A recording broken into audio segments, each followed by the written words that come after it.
Hello everyone, once again welcome to my channel Life Talks with Monica।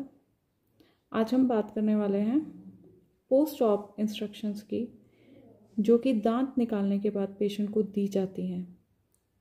वैसे तो दांत तभी निकालना चाहिए आपको जब दांत को बचाने का कोई भी तरीका नहीं बचा। तो चलिए डायरेक्ट मुद्दे की बात पे आते हैं। तो जब आप दांत निकाल लेते हैं तो उसके बाद की इंस्ट्रक्शंस क्या रहती हैं?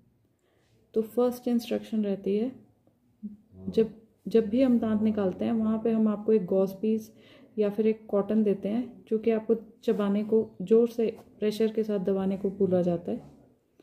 तो वो आपको कॉटन निकालनी होती है 1 आवर, आफ्टर 1 आवर, या फिर मिनिमम आप 40 मिनट्स के बाद उसको निकाल सकते हैं। तब तक आपको जो भी थूक या खून है अंदर लेके जाना है। आपको बातचीत नहीं करनी है, प्लस आपको थूकना बिल्कुल नहीं है, क्योंकि अगर आप थूक दोगे तो हमारा एक क्लॉट होता है जो हमारे मुंह में बना होता है, तो वो डिसलॉज हो जाता है।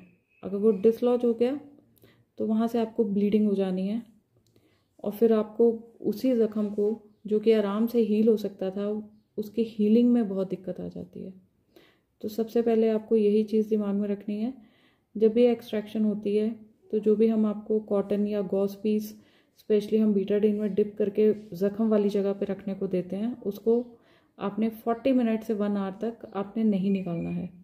सेकंड, जब आप उसको निकालेंगे तो उसके बाद क्या रहेगा, आपको उस टाइम ठंडा जूस, ठंडा पानी या कुछ भी ऐसी ठंडी चीज़, आइसक्रीम आप ले सकते हो, और उसके साथ ही आपने एक दर्द की गोली लेनी है।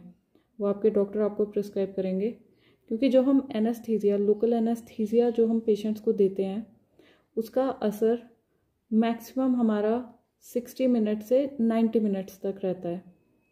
तो अब इसमें क्या रहता है, आधा टाइम तो हमारा प्रोसीजर करने में चला जाता है।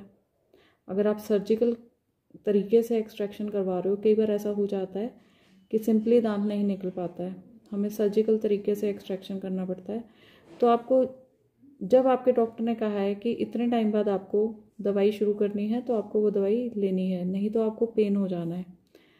थर्ड, जिस दिन आपकी एक्सट्रैक्शन हुई है उस दिन आपको कोई भी गर्म चीज़ नहीं खानी है, कोई भी गर्म चीज़ नहीं खानी है। गर्म चीज़ का ही रहता है कि आप गर्म चीज़ खाओगे तो आपके वही क्लॉट के डिसलॉज होने के चांसेस रहते हैं। आपको कोशिश करनी है कि आप ठंडा खाना खाएं, या फिर आप उसको रूम टेम्परेचर पे आने दें खाने को, तब आप खाएं सिर्फ। और ये इंस्ट्रक्शंस जिस दिन आपने दांत निकाला है सिर्फ उसी दिन के लिए हैं। चौथी चीज़ क्या रह जाती है कि आपको दांत निकालने के 24 घंटे बाद कोसे से गर्म पानी में हल्का सा नमक डाल के आपको कुल्ले करने हैं, और ये कुल्ले आपको 2-3 बार करने हैं दिन में, लेकिन दांत निकालने के 24 घंटे के बाद से। तो ये थी आपकी जो हमें इंस्ट्रक्शंस, जो हम कॉमनली पेशेंट्स को बोलते हैं।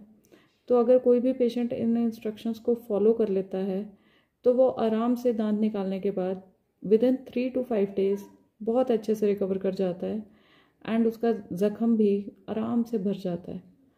तो आपको, और बाय चांस अगर आप इनमें से कोई इंस्ट्रक्शन स्किप करते हैं, स्पेसिफिकली जैसे आपने कुल्ले नहीं किए हैं और आप कुछ 24 घंटे से पहले आप थूकना शुरू कर रहे हो, आप उस क्लॉट को डिसलॉज कर रहे हो, तो फिर वही ज़ख्म कई बार हमारा ठीक होने में 10 से 15 दिन भी ले सकता है, और बीच में एक बहुत ही पेनफुल कंडीशन भी हो जाती है कई पेशेंट्स को, जिसको हम ड्राई सॉकेट कहते हैं। जब हमारा जख्म जो हो रखा है वो जब हील नहीं होता है, उस चीज़ को हम ड्राई सॉकेट कहते हैं। उसके बारे में किसी और वीडियो में बात करेंगे। तो तब तक के लिए स्टे ट्यून्ड एंड ध्यान रखिए अपना, keep smiling. Okay, bye bye.